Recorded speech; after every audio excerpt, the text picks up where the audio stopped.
Jour 13 sur 30 pour devenir un monstre sur After Effects. Aujourd'hui, petite animation de carte de nouveau, mais plus dans le style un peu documentaire espionnage, satellite, etc. On regarde ça tout de suite, let's go. Première étape, du coup, je suis venu faire cette espèce de petite barre sur le côté là, donc c'est un simple calque de forme noire que j'ai tracé. Je lui ai ajouté une ombre portée et je lui ai ajouté aussi un flou encadré accéléré. Cette frame là ici, c'est juste un calque de forme sur lequel je suis venu mettre un dégradé. J'ai rajouté aussi un petit style de calque, luminescence interne sur celui-là. Et par-dessus, j'ai rajouté aussi un petit effet light sweep que je suis venu mettre du coup à l'horizontale comme ça. Ensuite, pour cette forme ici qui vient tourner comme ça avec un espèce d'effet de glitch, j'ai commencé par tracer juste un polygone. Je suis venu animer du coup ces deux propriétés, donc point et rotation. Et c'est ça qui donne cet effet du coup de morphing un peu entre les différentes formes de manière vraiment hyper simple. Pour l'effet glitch, du coup, je suis venu ici faire ce qu'on appelle une fractal map. En fait, c'est juste un bruit fractal. Je l'ai paramétré comme ça et j'ai animé du coup son évolution, un post arrest time 6 et un time x 1000. Pour utiliser du coup cette fractal map qu'on est venu faire sur nos calques, il faut utiliser l'effet dispersion. En fait, on va lui dire comme référence de prendre du coup notre fractal map ici. Et mon calque du coup, il vient s'animer selon les valeurs noires et blancs de mon bruit fractal. Ce texte du coup, c'est un très long calque de texte. Et pour que le texte ne soit visible que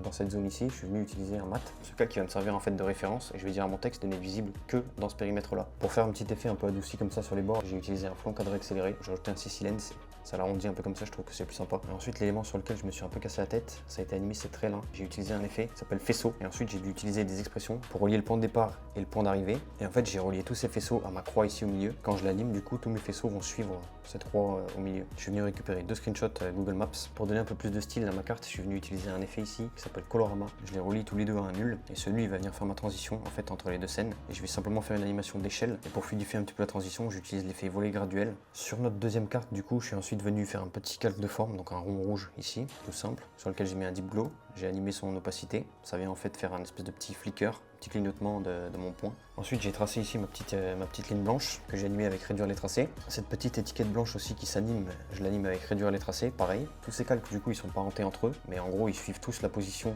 du point rouge. J'ai animé une seule fois mon point et ensuite, j'ai pas besoin d'animer mes calques, donc très utile cette option là de parentage. J'ai réutilisé du coup l'effet dispersion qu'on a utilisé tout à l'heure, sauf que par-dessus, en fait, je rajoute un volet graduel. Et sur volet graduel, on a l'option de prendre comme calque de référence de nouveau le bruit fractal, donc c'est ça qui vient qu'il apparaît en fait déjà avec cette espèce de forme de glitch. Ensuite, normalement, on se retrouve avec un truc plus ou moins comme ça, et j'ai rajouté pas mal de calques d'effets. Pour commencer sur les calques d'effets, du coup, j'ai ajouté une vignette ici, donc ça vient assombrir les coins. J'ai rajouté un flou, donc un flou encadré accéléré, sur lequel je suis venu tracer un masque, que j'ai inversé, et du coup, j'ai flouté que les bords. Ensuite, je suis venu créer un solide noir, sur lequel j'ai rajouté l'effet store vénitien. Par-dessus, je rajoute toujours le combo grain accentuation. Je rajoute, pour terminer, un dernier calque d'effet, avec l'effet quick chromatic aberration. Et une fois qu'on a mis tous nos calques d'effets, on se retrouve avec ça, donc ça fait quand même quelque chose d'assez différent. Ça rajoute vraiment un truc à l'animation. Comme d'habitude, n'hésite pas à donner ton avis dans les commentaires. C'était le jour 13 sur 30 pour devenir un monstre sur After Effects. À demain pour le...